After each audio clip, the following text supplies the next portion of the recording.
host, Apostle Cheryl Richardson. Today's topic will be guilt and shame, how they are similar, how they differ, and what role they play in domestic violence. We're going to give you a couple of seconds to subscribe if you've not done so already, and we'll be right back.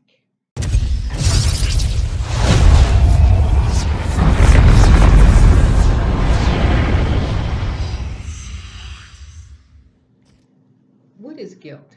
Guilt is defined as the fact or state of having committed an offense, crime, violation, or wrong, especially against moral or penal law. It's also defined as a feeling of responsibility or remorse for some offense, crime, wrong, etc., whether real or imagined. Now, along those same lines, a guilt trip is a feeling of guilt or responsibility, especially one not justified by reality. So, when you're talking about a guilt trip, you're talking about an assumption of a feeling of guilt by an individual, and it's not justified by reality. There's no basis in fact for those guilt feelings. Now, shame. Shame is the painful feeling arising from the consciousness of something dishonorable, improper, ridiculous, etc., done by oneself or another. It's also defined as susceptibility to this feeling. Okay, so let's take a look at shame. Shame is the painful feeling arising from the consciousness of something dishonorable, improper, ridiculous, etc., done by oneself or another. It's the painful feeling arising from being aware of something dishonorable, improper, or ridiculous, done by oneself or another, being susceptible to this feeling. It's also defined as disgrace. And if used as a verb, then shame means to cause to feel shame, to make ashamed, to publicly humiliate or shame for being or doing something specific, or to drive or force through shame. So, shame can be a feeling that we become aware of because we are aware of something dishonorable or improper or ridiculous that has occurred.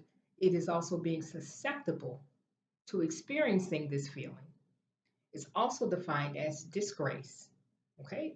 And then it also can be an action word. And by that, I mean that you cause someone to feel shame or make them ashamed, um, to publicly humiliate or shame for being or doing something specific, and to drive or force through shame. So that means using shame as a weapon. Okay, so we've looked at the definitions for both guilt and shame. Let's look at some synonyms, words that mean the same as shame. As a verb, a synonym would be to humiliate, mortify, or embarrass. An antonym, or the opposite, would be pride, self esteem, or self respect. Some other synonyms, words that mean the same as shame, would be humiliation, scandal, stigma, contempt, confusion, dishonor, disesteem, or self disgust. Now, let's talk about empathy just for a few seconds here. Empathy is the psychological identification with or vicarious experiencing of the feelings, thoughts, or attitudes of another. It is also defined as the imaginative ascribing to an object as a natural object or work of art, feelings or attitudes present in oneself. So, to be empathic means that you are identifying on an emotional and psychological level with the other. The emotions that a domestic violence survivor or victim experiences are very, very complex and multifaceted. For example, if the abuser has or has had a history of child abuse or neglect or addiction, mental health issues, the victim may desire, and this is rooted in their own need to rescue, but they have a desire then to prove that they are the one person who will not abandon the abuser like they've been abandoned in the past. And the hope is that in response to this great sacrifice, that the abuser may in turn love them. And so, um, guilt associated with the thought of leaving an abusive partner because the victim may feel like they're abandoning the abuser if they do so. And remember now, guilt is a feeling that we can take upon ourselves, and it does not have to be rooted in reality at all. There may be no basis in fact. And then when that's the case, then you're talking about a guilt trip, okay? Um, in other ways, leaving feels like they are abandoning their partner, even though this is what's necessary in order for them to live themselves. They may experience guilt about not being as angry with the abuser as their support system is. That's another way that guilt can manifest. And these feelings come out of the coercive control tactics that abusers often use, where they emotionally manipulate, intimidate, threaten uh, the victim. Another way that guilt can manifest in an abusive relationship is that the survivor or the victim may experience um, guilt for not leaving sooner. Um, and this is especially if there are children involved and they are beginning to see the negative impacts of this abusive environment on their children, or if things have escalated to a place where it is now physical abuse, um, and they've had frequent hospitalizations, and again, their children are traumatized. They see how they're losing a grip on who they are as a person. And so they may experience guilt for not leaving sooner. And this is for victims who have summoned the courage to eventually leave. They may still experience guilt for having stayed so long. They may feel embarrassed because they've stayed so long. Um, if something has happened to the abuser dies, or the abuser is incarcerated, the victim may experience guilt for not being present when they needed them. Um, and they might be feeling that they are the cause of the death. They are the cause of the demise of the abuser, even though there's no basis in reality. One of the primary hallmarks of a domestic violence riddled relationship is the self disgust, which is what shame is.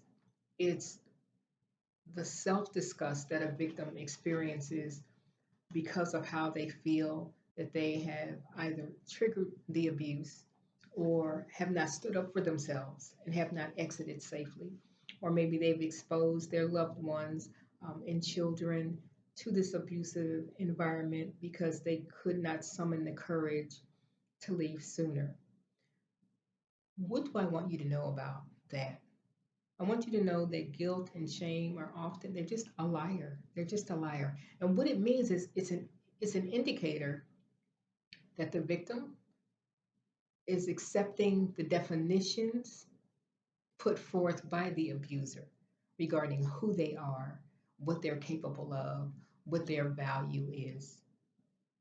It's important to realize that we can take these feelings, these emotions upon ourselves based on our trauma bond, based on the lies that we've been told over time, based on the gaslighting that we have experienced as victims, that over time you assume the definitions, you assume the parameters that the abuser pretty much tells you um, relate to you, pertain to you.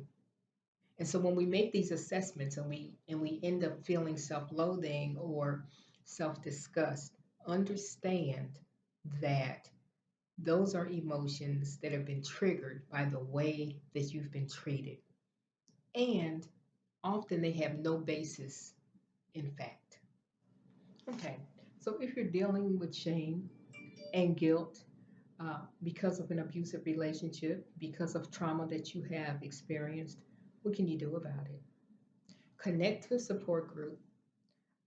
Surround yourself with people who are positive and encouraging and uplifting.